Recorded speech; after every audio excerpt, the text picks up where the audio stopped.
Now, Conklin and Company continues with Take 3, commentary and analysis from our panel of political contributors.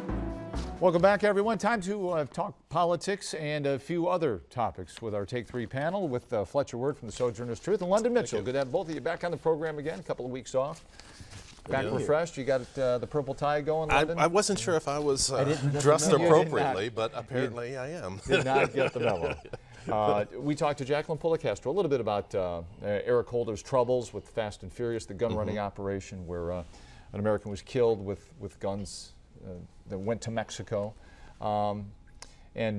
She has yet to talk with Senator Portman or Brown about this, but a House panel finds Eric Holder in contempt, moving on to a House vote. And Fletcher, we'll start with you. What it means for the president going forward, and also what it means for the Attorney General. I don't think in the long run it'll mean much. If we're talking about election, I don't think it'll mean much for the president because it's a little distant. It's one of those things that I think will fade out. This is a partisan squabble. I think one of the most interesting things, things about this on the Republican side is that they're talking about a program that has been in existence for a while. This is a tactic, although it wasn't named this during the Bush administration, that was used during the Bush administration on several occasions by ATF, and is a pretty accepted police, standard accepted practice amongst police departments following, the ill-gotten booty or guns or drugs or whatever until it reaches the top. On the Democratic side, for the president to claim executive privilege, he probably crossed the line because of he probably went a step too far simply because of the negative associations that we have with executive privilege going all the way back to the Nixon administration. About transparency, right? You want to you want to appear, hey, we've got nothing to hide here, London. Misread how this thing was going to play out. I think that's what the White House did. They didn't understand where this thing was going. Now we find out the White House is making an overture. Let's talk about it. Let's try and get a solution. Now, they should have been doing that weeks ago and doing it in a public way to kind of take the impetus out of this action.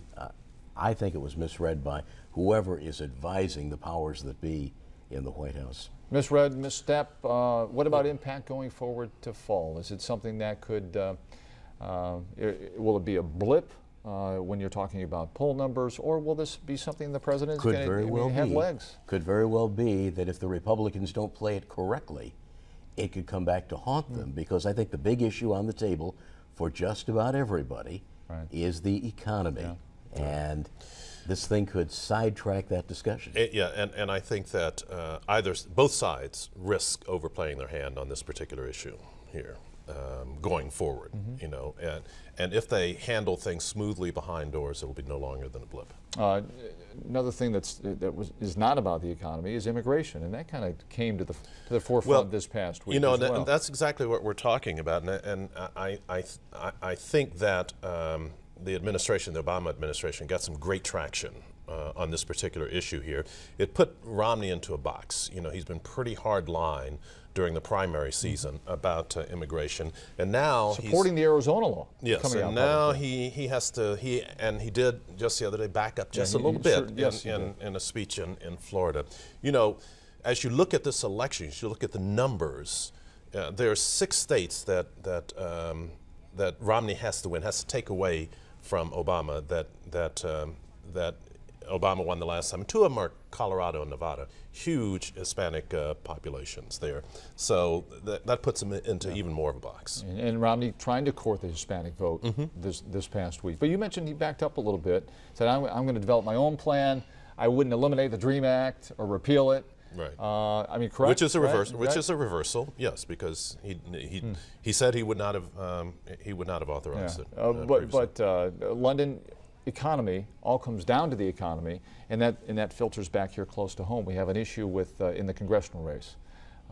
That's about gun control and Samuel Wurzelbacher, and a controversial video that he's running or was running. Let's take a look at a snippet of that right now. In 1939, Germany established gun control. From 1939 to 1945, 6 million Jews and 7 million others, unable to defend themselves, were exterminated. Okay, about gun rights, Wurzelbacher's campaign says he's not talking specifically about the Holocaust here. Hard to see where you don't see the correlation. London, let's start with you. I kind of wonder if Mr. Wurzelbacher really has a legitimate issue. Let's assume he has legitimate issues to bring to the table for debate. By standing and saying things like, well, 6 million Jews were killed, but I wasn't talking about the Holocaust, you kind of wonder, did this guy ever get through high school? And so I think you're kind of compromising any ability he has to bring anything legitimate to the table for debate. You know, I couldn't agree more. I just don't see that the difference has much of a distinction when you're talking about 6 million to 9 million folks being killed, and he's not talking about the Holocaust. But, you know, beyond that, as we look at the ad there, I'm trying to figure out what the advice is that he's offering. Is he saying to, particularly in a country like this, is he saying to every minority ethnic or racial group, stock up on guns so you won't be wiped out? Is that what he's saying? No, I think he's appealing to those fringe groups that walk around saying we've got to stockpile weapons and we've got to be wary of the government.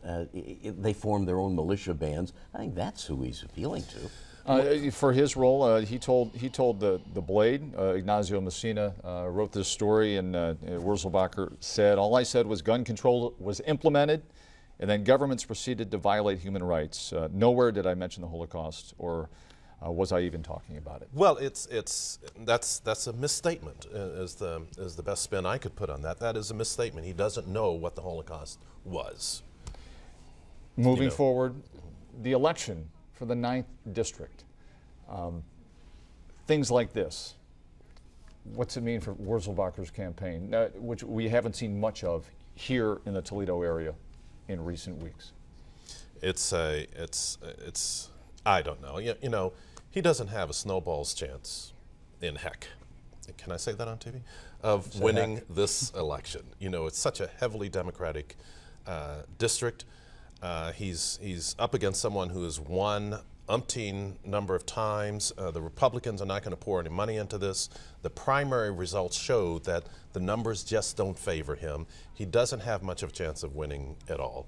I don't see that this matters. Well, but every time he does something outlandish like this, he captures the media attention, and perhaps he's building a bigger reputation for himself, not within the 9th District, but elsewhere where he can raise money for other Republican candidates. And maybe that's an interesting way to look at it. Yeah. And most of his money indeed will come from outside this area. That's the thought, anyway. Yeah, most of it will not come from the Republican Party. That is, it'll come from minor interest groups outside of it. And maybe the NRA is taking a good hard look at this and saying, oh yeah, wonderful statement to make.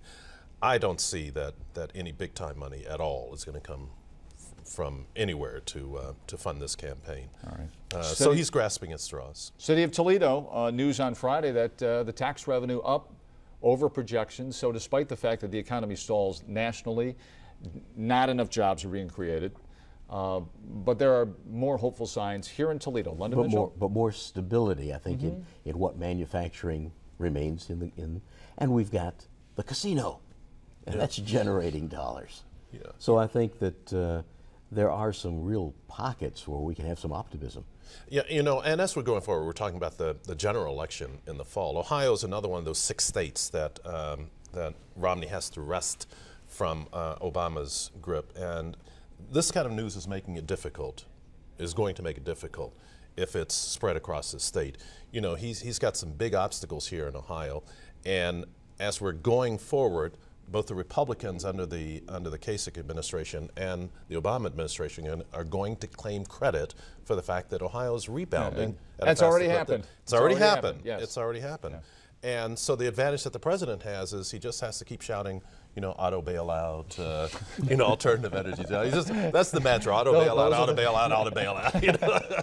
That's the Democratic mantra. Thanks, guys. As always, London Mitchell, Fletcher Word, make it a good week. We'll see you next week on Conklin and Company.